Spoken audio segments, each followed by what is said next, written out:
अच्छे लोगों के साथ हमेशा बुरा क्यों होता है? वही जो लोग बुरे कर्म करते हैं और अज्ञान की राह पर होते हैं वो खुशहाल दिखते हैं। श्री कृष्ण ने इसका जवाब गीता में दिया है। श्री कृष्ण ने अर्जुन को जवाब देते हुए समझाई है ये बात। लोगों को उनके कर्मों का फल हमेशा मिलता है। आपने महसूस किया होगा कि जो लोग अच्छे कर्म करते हैं वो परेशान रहते हैं, वहीं जो बुरे कर्म करते हैं वो खुशी से रह रहे होते हैं।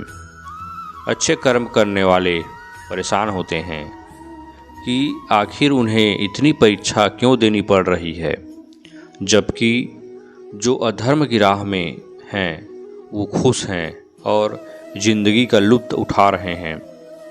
अगर आपके मन में भी ये सवाल है तो आज हम आपको इसका जवाब देंगे।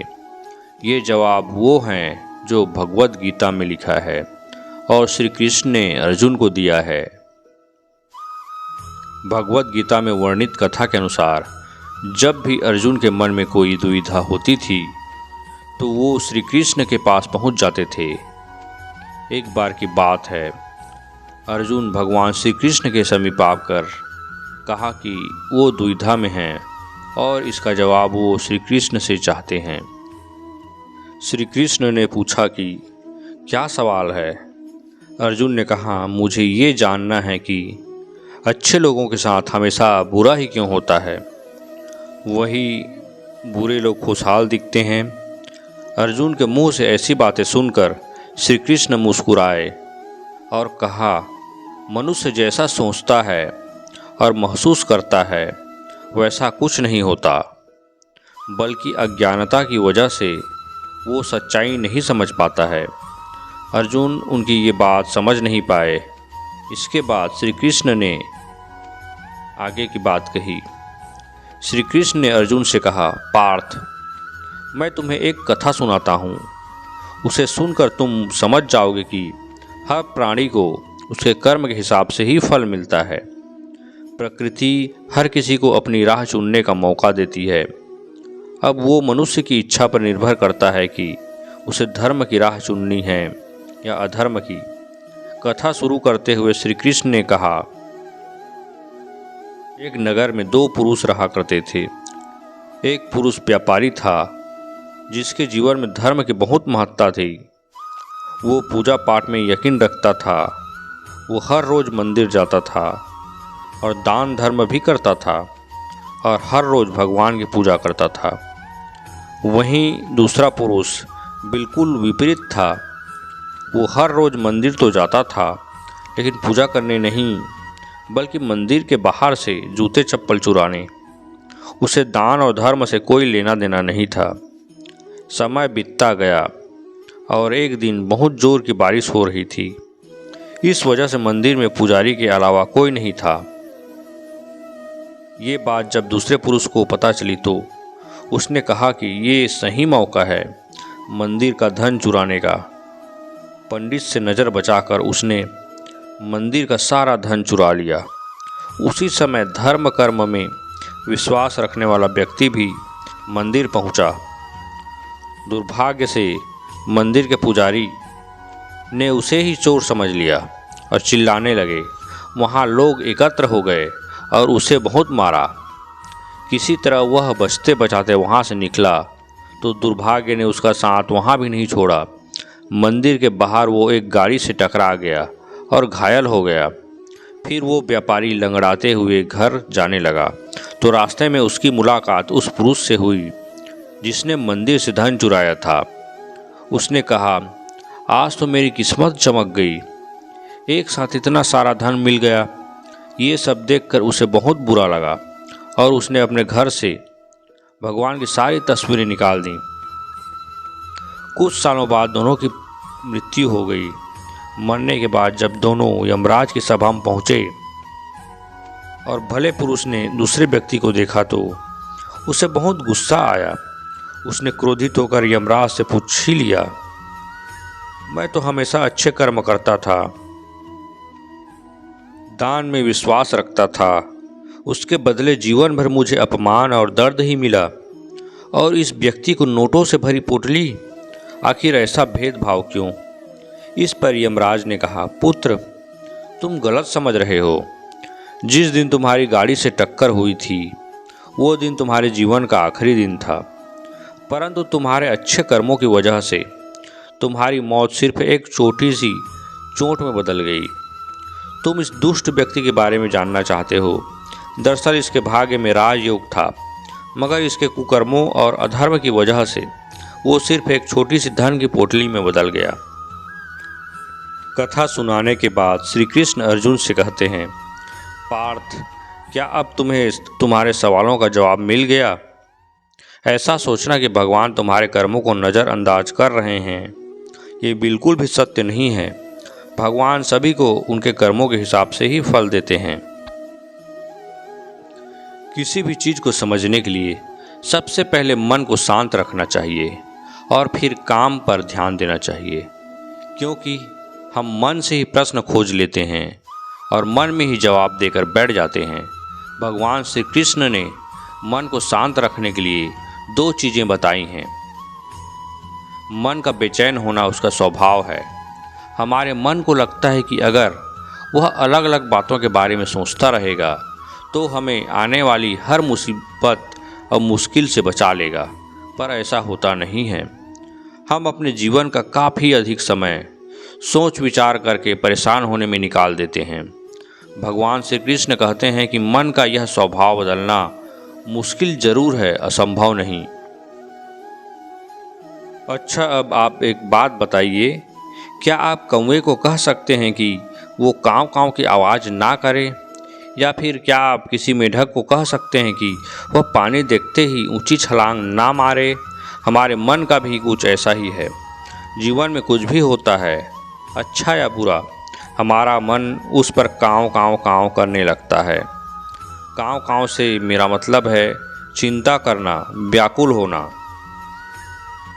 कोई बुरी बात होती भी नहीं है और मन परेशानी की ऊंची ऊंची लपटें लेने लगता है।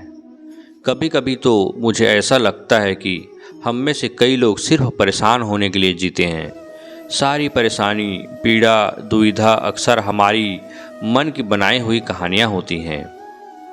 भगवान श्री कृष्ण हमें हमारे मन को शांत और स्थिर करने के लिए 2 उपाय देते हैं। पहला है ध्यान लगाना या मेडिटेशन करना। दूसरा है वैराग्य भाव सीखना। अब ध्यान या मेडिटेशन शब्द सुनते ही आप में से कई लोग कहेंगे कि आप आंख बंद कर सांसें अंदर बाहर नहीं ले सकते। यहाँ हम सब गलती कर बैठते हैं। मेडिटेशन या ध्यान का मतलब सिर्फ आंखें बंद कर बैठना नहीं होता।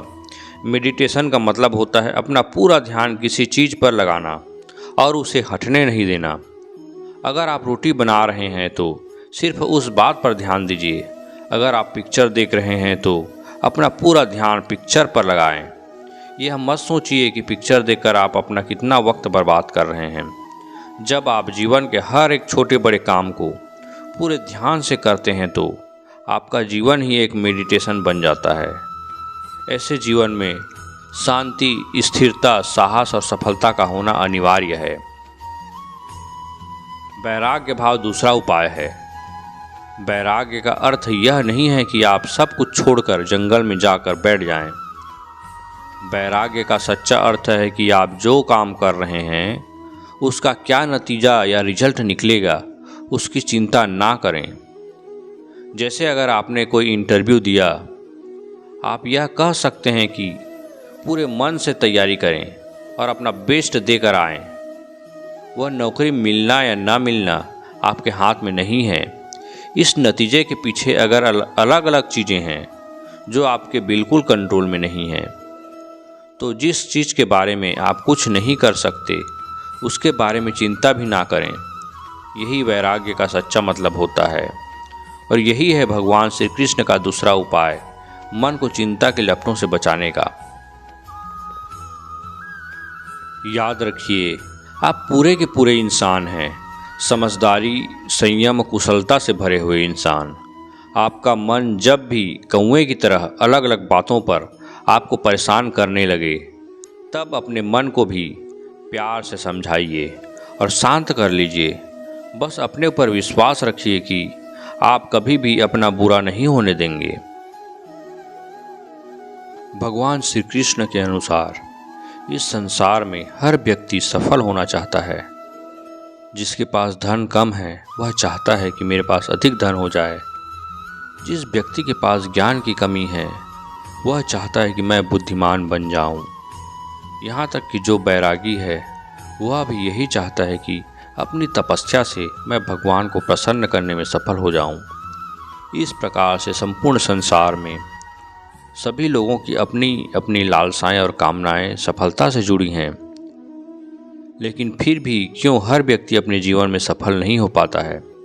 आखिर इसका कारण क्या है? श्री कृष्ण के अनुसार व्यक्ति सफलता के स्वप्न तो खूब देखता है, लेकिन उस सपने को सच करने की क्षमता अपेक्षाकृत बहुत कम लोगों में ही होती है। मित्रों, भगवान श्री कृष्ण के अनुसार सफलता केवल उनके पैर चूमती है जिनके पैर धरातल पर होते हैं। यानी कि सफल होने का पहला नियम तो यही है कि व्यक्ति को हमेशा अपनी असलियत से रूबरू होना चाहिए। व्यक्ति को यह पता होना चाहिए कि वास्तव में वह क्या है, उसमें कितना सामर्थ्य है और उसे जीवन में क्या क्या अर्जित करना है। कई लोगों को स्वयं की जानकारी तो होती है, लेकिन अपने आसपास के वातावरण से प्रभावित होकर वे स्वयं को अयोग्य मान बैठते हैं। उन्हें अपनी किस्मत बुरी लगने लगती है और वे सोचने लगते हैं कि शायद अब उनके जीवन में सफलता नहीं लिखी है। उन्होंने अपनी दुर्बलताओं को अपने जीवन में धारण कर लिया है और शायद उनसे कभी बाहर ना निकलने की कसम खा रखी है। इसलिए मित्रों, सफलता प्राप्त करने के लिए द्वितीय नियम स्वयं की जानकारी प्राप्त करने के बाद स्वयं में विश्वास जगाना होता है। आप केवल निस्वार्थ भाव से कर्म कीजिए, केवल वही आपके हाथ में है। मनुष्य कितना भी गोरा क्यों ना हो, परंतु उसकी परछाई सदैव काली होती है। मैं श्रेष्ठ हूँ, यह आत्मविश्वास है, लेकिन मैं ही श्रेष्ठ हूँ, यह अहंकार है। व्यक्ति जो चाहे बन सकता है यदि विश्वास के साथ इच्छित वस्तु पर लगातार चिंतन करे। प्रेम सदैव माफ़ी मांगना पसंद करता है और अहंकार सदैव माफ़ी सुनना पसंद करता है। जो रास्ता ईश्वर ने आपके लिए खोला है उसे कभी भी कोई बंद नहीं कर सकता। मनुष्य का जीवन केवल उसके कर्मों पर चलता है। जैसा कर्म होता है वैसा उसका जीवन होता है। एक बार माफ़ करके अच्छे बन जाओ, परंतु दोबारा उसी इंसान पर भरोसा करके बेवकूफ़ कभी न बनो। मन की गतिविधियों, होश, श्वास और भावनाओं के माध्यम से भगवान की शक्ति सदा आपके साथ में है। कर्म किए जाओ, फल की चिंता मत करो। आत्मा अमर है, इसलिए मरने की चिंता मत करो। इस संसार में कुछ भी स्थायी नहीं है। नरक के 3 द्वार हैं, काम, क्रोध और लोभ। मौन सबसे अच्छा उत्तर है किसी ऐसे व्यक्ति के लिए जो आपके शब्दों को महत्व नहीं देता। आत्मा का अंतिम लक्ष्य परमात्मा में मिल जाना होता है। धर्म केवल कर्म से होता है। कर्म के बिना धर्म की कोई परिभाषा नहीं है। अहंकार करने पर इंसान की प्रतिष्ठा, वंश, वैभव तीनों ही समाप्त हो जाते हैं। मैं सभी प्राणियों के हृदय में स्थित आत्मा हूँ। मैं सभी प्राणियों का आदि, मध्य और अंत भी हूँ। सत्य कभी नष्ट नहीं हो सकता। अच्छा करने से नहीं डरना चाहिए। समय कभी नहीं रुकता। आज यदि बुरा चल रहा है तो कल अवश्य ही अच्छा आएगा। जीवन में आधे दुख इस वजह से आते हैं क्योंकि हमने उनसे आशाएं रखीं जिनसे हमें नहीं रखनी चाहिए थी। मैं ही इस सृष्टि की रचना करता हूँ, मैं ही इसका पालन पोषण करता हूँ और मैं ही इस सृष्टि का विनाश करता हूँ। इस संसार में धर्म की हानि होगी, अधर्म की विजय। तब मैं इस पृथ्वी पर अवतार लूँगा। शांति से भी दुखों का अंत हो जाता है और शांत चित्त मनुष्य की बुद्धि शीघ्र ही स्थित होकर परमात्मा से युक्त हो जाती है। हमारी आस्था की परीक्षा तब होती है जब हम जो चाहे वो ना मिले और फिर भी हमारे दिल से प्रभु के लिए शुक्रिया ही निकले। लोग अक्सर सच कहने से बचते हैं या डरते हैं, पर सत्य कभी छुप नहीं सकता और न ही कभी मिट सकता है। कितना भी छुपा लें पर सच तो उजागर हो ही जाएगा। जो बात सच पर आधारित हो उसे करने या कहने और मानने से कभी भी नहीं डरना चाहिए। इच्छा पूरी नहीं होती तो क्रोध बढ़ता है और इच्छा पूरी होती है तो लोभ बढ़ता है। इसलिए जीवन की हर स्थिति में धैर्य बनाए रखना चाहिए। धर्म केवल रास्ता दिखाता है, लेकिन मंजिल तक तो कर्म ही पहुंचाता है। वह जो सभी इच्छाएं त्याग देता है, मैं और मेरा की लालसा तथा भावना से मुक्त होता है, उसे शांति प्राप्त होती है। श्री कृष्ण ने कहा है, अगर तुम्हें किसी ने दुखी किया है तो बुरा मत मानना। लोग उसी पेड़ पर पत्थर मारते हैं जिस पेड़ पर ज़्यादा मीठे फल होते हैं। स्वार्थ से रिश्ते बनाने की कितनी भी कोशिश करें वो कभी नहीं बनते, और प्रेम से बने रिश्तों को कितना भी तोड़ने की कोशिश करें वो कभी नहीं टूटते। अगर व्यक्ति शिक्षा से पहले संस्कार, व्यापार से पहले व्यवहार और भगवान से पहले माता पिता को पहचान ले तो जिंदगी में कभी कोई कठिनाई नहीं आएगी। जिस व्यक्ति ने जवानी में बहुत पाप किए हैं उसे बुढ़ापे में नींद नहीं आती। श्री कृष्ण जी कहते हैं कि मनुष्य को अपने मन को बार बार समझाना चाहिए कि ईश्वर के सिवा उसका कोई नहीं है। परिवर्तन इस संसार का नियम है। कल जो किसी और का था आज वो तुम्हारा है और कल वो किसी और का होगा।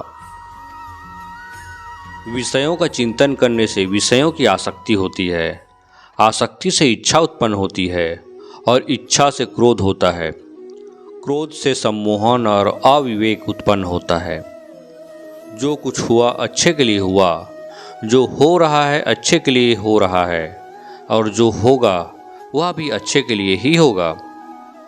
मेरे लिए न कोई घृणित है और न ही कोई प्रिय, न कोई निर्धन है और न ही कोई धनी। बस जो भक्ति भाव के साथ मुझे याद करते हैं मैं उनका हूँ और वो मेरे हैं। आप वही हैं जिसमें आप विश्वास करते हैं। आप वह बन जाते हैं जो आप मानते हैं कि आप बन सकते हैं। अगर तुम अपना कल्याण करना चाहते हो तो सभी तरह के उपदेशों, सभी धर्मों को छोड़कर मेरी शरण में आ जाओ। मैं तुम्हें मुक्ति प्रदान करूँगा। जिस इंसान के चारों तरफ नकारात्मक लोग रहते हैं उस इंसान का मंजिल से भटक जाना तय है। जिंदगी में सब कुछ खत्म होने जैसा कुछ नहीं होता। हमेशा एक नई शुरुआत हमारा इंतजार कर रही होती है। इंद्रियों के अधीन होने से मनुष्य के जीवन में विकार और परेशानियां आती हैं। सुख दुख का आना जाना सर्दी गर्मी के आने के जैसा ही है, इसलिए उन्हें सहन करना ही उचित है। निर्बलता अवश्य ईश्वर देता है, परंतु मर्यादा मनुष्य का मन निर्माण खुद करता है। जीवन में वाणी को संयम में रखना अनिवार्य है, क्योंकि वाणी से दिए हुए घाव कभी भरे नहीं जा सकते। मनुष्य उसके लिए शोक करता है जो शोक करने के योग्य नहीं है, और फिर भी ज्ञान की बातें करते हो। बुद्धिमान व्यक्ति न जीवित न ही मृत व्यक्ति के लिए शोक करते हैं। मैं हमेशा तुम्हारे साथ और तुम्हारे आसपास हूँ, चाहे तुम कुछ भी कर रहे हो। जो हुआ अच्छा हुआ, जो होगा अच्छा होगा। स्वयं को मुझ पर छोड़ दो, अपने कर्म पर ध्यान दो। कर्म ऐसा जो स्वार्थ रहित, पाप रहित हो। जीवन में समय चाहे जैसा भी हो, परिवार के साथ रहो। सुख हो तो बढ़ जाता है, दुख हो तो बढ़ जाता है। मोहग्रस्त होकर अपने कर्तव्य पथ से हट जाना मूर्खता है, क्योंकि इससे ना तो तुम्हें स्वर्ग की प्राप्ति होगी और ना ही तुम्हारी कीर्ति बढ़ेगी। श्री कृष्ण कहते हैं कि सत्संग ईश्वर की कृपा से मिलता है, परंतु कुसंगति में पढ़ना मनुष्य के अपने ही हाथों में होता है। जब जब धर्म की हानि और अधर्म की वृद्धि होती है, तब तब मैं अपने स्वरूप की रचना करता हूँ। आत्मा को शस्त्र नहीं काट सकते और न ही अग्नि इसे जला सकती है। जल इसे गीला नहीं कर सकता और वायु इसे सुखा नहीं सकती। जन्म लेने वाले के लिए मृत्यु निश्चित है और मरने वाले का जन्म निश्चित है। इसलिए जो अटल है, अपरिहार्य है, उसके विषय में तुमको शोक नहीं करना चाहिए।